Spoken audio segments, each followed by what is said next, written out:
Hello and welcome to Hare and the Hawthorn. My name's Kate Ray and I'm your host. And it seems like the longest time since I've done a book review. I used to do them quite regularly. Don't know what really happened with that because I've come across some amazing reads and I will be doing some more book reviews as we go on. These will be short segments and I think they're the books that you would be interested in and books that have really inspired me to go out to seek out strange places, mystical places, have pointed me in the right direction of how to maybe investigate high strangeness, if you'd like. And today's book is really exciting for me. It's a book that I had a little bit of involvement in, and I'll talk to you about that in a minute. And when I was told it was published and it had come out was one of those serendipitous moments. It was just a happy coincidence. So the book that I'm reviewing today is called Magical Britain, and it's called 650 Enchanted and Mythical Sites by Rob Wildwood. I will stick a link in the bottom and also where you can purchase these books from. I was in Glastonbury a few weeks ago and Rob is a friend of mine and he's a lovely chap. I've known Rob for a number of years. I actually can't remember how we met. I probably bugged him and bothered him to come on this show and we ended up speaking. Unfortunately, situation's been that I haven't been able to get him on the show just yet, but hopefully in the future I will. So I bumped into him in Glastonbury and it was on that day that he had just got hot off the press a box of his books. It had come out and it had been published, and I'd known about this book for quite some time. Even stranger still, and I'll tell you the story about why this book is even more magical to me than just the contents of it. Many years ago, I had one of my first really strange experiences, one that I think I've talked about many times on different podcasts. I don't even know whether I've spoke about it on this one. I'll have to check my videos. It came about because a group of friends, me included, were sat round bored one Friday night and decided to get a book out that I couldn't remember the name for love nor money for a very long time. So we got this book out. I was 15, so it's many moons ago. And we put a pin in the book and we said we would go wherever the pin was. We ended up that night in Wayland Smithy. So we drove from Nottinghamshire to Oxfordshire to go and see the sunrise at Wayland Smithy. Fast forward, I had been searching out what this book was called. I had put shouts out on social media, asking people, describing what the book was, and I couldn't find it. I really couldn't find it. Rob asked me to go along on a couple of his outings while he was putting this book together, which was a real honour. It was a real honour for him to do that. And there were some sites that I knew of and that I'd been before up in Derbyshire, and one that was really close to my childhood home that I'd never ever heard of. So we were talking about how the book was developing and etc. And I'd said about I'd known this book when I was a teenager, couldn't for love nor money remember what it was called, had tried for many years to track down this book. And he said, "Is it this book?" And he pulled it out, his side compartment of the door in his car. And I was like, that's the book. That is the book. And I think it's called the Magical Atlas of Britain or something. So what I'll do is I may do a book review on that as well. But for me, Rob's book totally outshines it. It's very much in the vein of that original book, but it totally outshines it. So if anybody is aware, there is, and these are very good.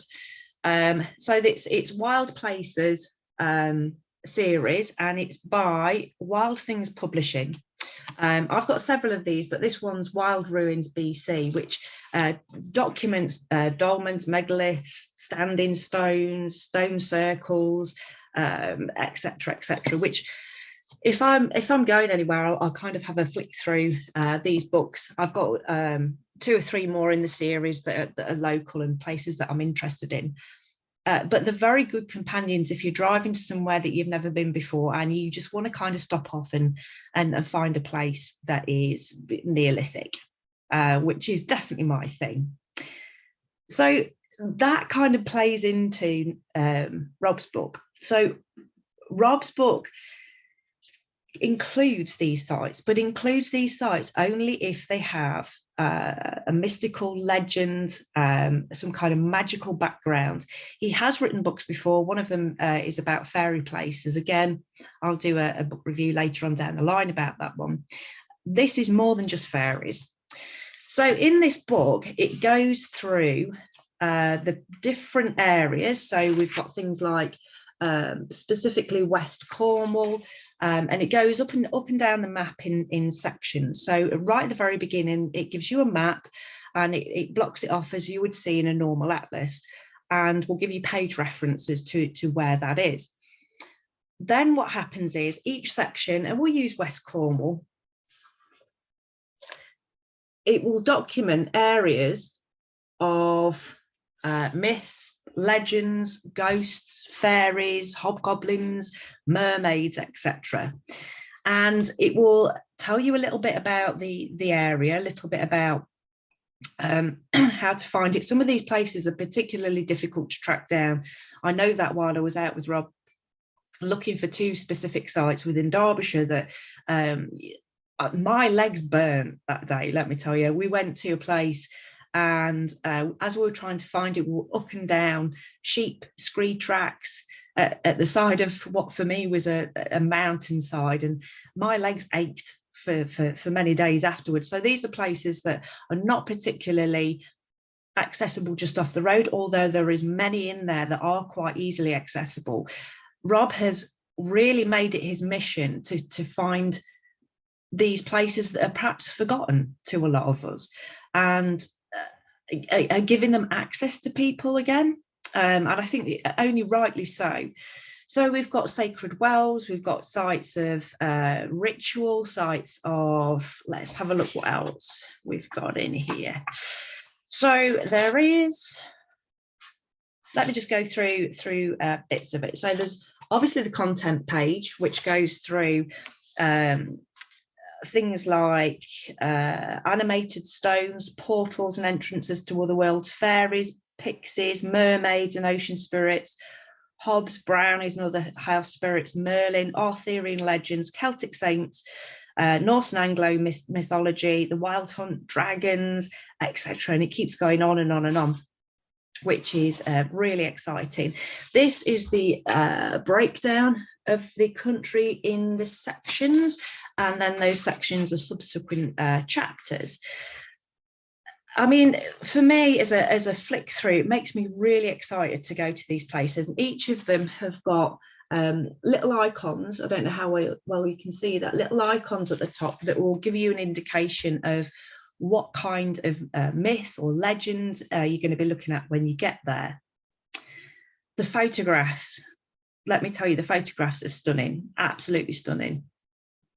And I know for a fact that Rob took every single one of these photographs. He went to every single 650 places in this book personally and spent time in these places.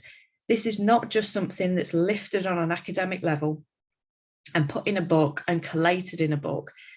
This is something that's been a mission of his and a passion of his and a driving force. And I've spoken to him on and off throughout him writing this book. And every time I speak to him, he is here, there and everywhere over the country, you know, even out the country, etc. At these specific places. And when I say he spent time there, I know he spends time there to really get to interact and know and understand the environment, and to see if he can understand on I suppose a spiritual level if that place has those properties. And I'm sure they genuinely do. So if you like your myths and legends, if you like your sacred places, if you like fairies and Arthurian legends and ruins and holy wells and ancient forests and just places that are an adventure to get to, this is definitely a book that you should have. And this is a book that I will this copy is quite sacred to me, because Rob wrote a little message in it, but I will be getting another copy to keep in the car, so I can just pull it out wherever I am and just check in an area to see if there's anything exciting that I can go and visit. It wasn't until I've literally read it back to back, and it wasn't until I got to the acknowledgements at the back that I realised he'd included me, bless him, in the acknowledgements of helping out with this book. And I'm not promoting it because I was only a tiny little part of it, and I'm not promoting it for that reason. I'm promoting it because it's a magnificent book. It's absolutely chock bang full, and I don't think this is going to be the last that we'll see from Rob Wildwood in this kind of series. It's a beautiful book. It's definitely one that you should go and get. When I spoke to Rob about it and I had to flick through it, and he came back a few hours later and asked me, what did I think of the book? I actually used the phrase, "It's fecking awesome." I didn't, I used another word, but he wanted me to use that. He said that's one of the best quotes that I've ever had. And he said, make sure you please say that on your book review, because I asked him if I could do a book review. So I will drop the title down in the blurb at the bottom. I'll also say that if you're going to go and buy this, Amazon's a very easy route to take, but I'll drop a link in as well for Rob has his own website, and of course, being the writer, he gets more out of it if people actually buy directly from him and not from a big company like Amazon. So if you could buy from that, totally recommend it. I think every single one of you who come on my channel, subscribe, will get something out of this. Even if you live across the pond or in another part of the world, just flicking through, and it gives the UK that real kind of magical essence that we all hope is part of our lives. So I will let you know as I go on my adventures where places that I visit, maybe from the book. I have visited a few places, and I don't think one or two of them in the book. Yesterday I went to Kit's Cotty, which is the entrance to a burial site, which is no longer there, but the entrance is definitely there. So I might do a bit of a blurb about Neolithic places, standing stones, megaliths, monoliths, etc. But that's for another day. So Rob Wildwood, Magical Britain, 650 Enchanted and Mystical sites. Put it on your book list, get it in your shopping basket, and you won't regret it. This is one of those books that you will use time and time again. So there will be more book reviews coming up, and thank you for listening, and I will see you all soon.